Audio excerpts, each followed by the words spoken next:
Democratic, look at the EU, the European Union. They have resources, they have money.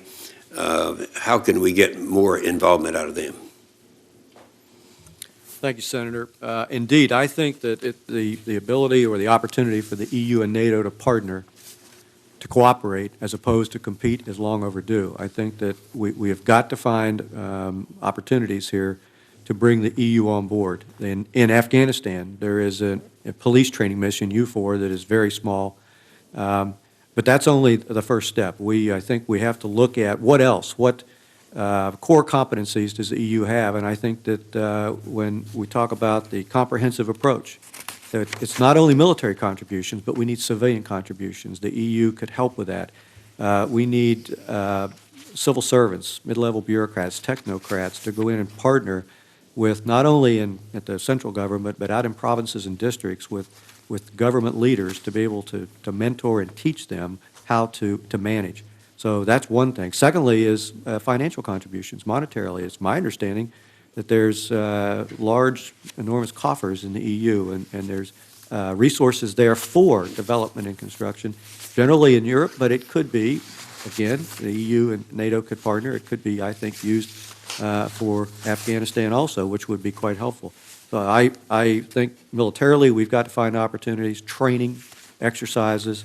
The counter-piracy here might be a good one because the EU's there, NATO's going to be there. We need to create a template that allows us to step-by-step integrate our efforts over time. Yeah, that's good. We talked in my office about the concern that we all have with in Poland and the Czech Republic. Senator McCain quoted one of the statements that Foreign Minister Sikorsky stated. Let me give you the whole quote. When we started discussing this with the United States assured us that they would persuade the Russians that it was purely defensive, it would be a non-controversial decision. We signed with the old administration, and we patiently wait for the new administration, and we hope we don't regret our trust in the United States. And at the same time, and the Czechs were now looking at not bringing it up in their parliament. And the real reason, if you dig down into their discussion, is that they're not sure where this new administration is going to be. And so why should they take the political risk until they find out? It makes sense. But if you would just for a minute talk about the seriousness of this, if something should happen and we did not have the intercept and the radar sites in those two locations, do you want to elaborate a little bit on the risk that we might be facing? Well, thank you, Senator. What's known as the European Third Site, essentially, the construct was as additional protection against a rogue attack the United States from the Middle East. So there would be a risk there because it would be the absence of a first shot against a long-range ballistic missile. I think secondarily, NATO, for example, the NATO ministers over 18 months ago, foreign ministers, accepted the fact that there was a risk of a ballistic missile attack. As recently as 3 December in 2008, this last December, the foreign ministers said that the planned U.S. defenses, in Poland and Czech Republic would make a substantial contribution to protecting the Allies from the threat of long-range ballistic missiles. Now, that initiative, the U.S. Third Site Initiative, is the catalyst, if you will, for an integrated approach for NATO for short and mid-range. So right now, I think that we have only national short-range and mid-range protection, but there is no integrated, if you will, anti-ballistic missile protection. That will come underneath the umbrella of the U.S. Third Site. Mm-hmm.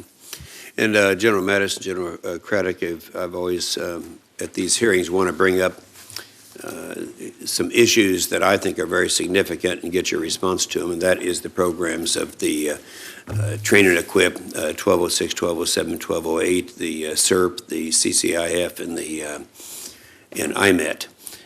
Any comments you want to make? And then General Craddock, I'm going to move on to the funding flow problem that we're having with IMET. Would you like to both Senator, these funds are absolutely critical As we look toward this future that we've, as best we can define it, shows increasing irregular warfare going on, the best way for us to address this is using indigenous forces that we assist. The only way we can do this is to have the funding authority and the operational authority to move out and work with countries on foreign internal defense so they defend themselves.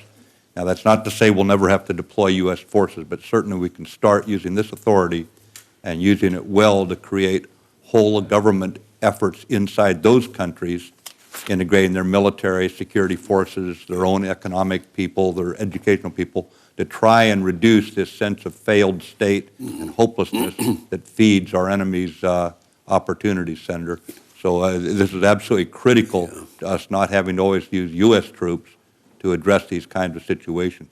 Yeah, General Craddock, I know you agree with his comments there, but would you elaborate a little bit on the problem that I was not really aware of, that in the IMET program that the funding levels might not be all that bad, but the problem is the flow situation. In other words, how much more good we can get from that program if we are able to change the funding flow for the same amount of money. Do you want to kind of get that into the record here? Thank you, Senator. Well, over the past several years, it's been my experience, both in Commander U.S. Southern Command and now U.S. European Command, that in the IMET program, the key here is that we have to work closely with partner nations to determine their needs, and then we have to match their needs to the U.S. military school system. So the services all run their schools, and they do it over a fiscal year approach, and they have so many classes per quarter per year. The problem we're facing is that with IMET, our funding stream is not always, I guess, graduated through the year. We don't get a quarter of it every quarter. So we get a little at the start of the year, and we plan then to be able to put students in courses. But without the commitment of funds, we can't commit to the course. If the course doesn't get all the seats filled, or majority, sometimes the service cancels the class because of efficiencies. And then, by and large, generally speaking, we get the remainder of the money at the start of the fourth quarter of the year. And under the IMET rules, we have to use it by the beginning of the first quarter of the next year. So at the end of the year, many classes are not available or already filled up. And then we have to try to plug these students in where we can into the first quarter of the next year. It's inefficient and oftentimes ineffective. We need a continual stream throughout the year. So if we get a certain amount, we know that every quarter we can plan on having that amount of money to buy that many courses, to put that many students in. Yeah, Mr. Chairman, I think this is something that we could, as a committee, look into and address, because it's one of these rare times where you're not talking about more money into a system, but making it much more productive with the same amount of money that we had. My time has expired.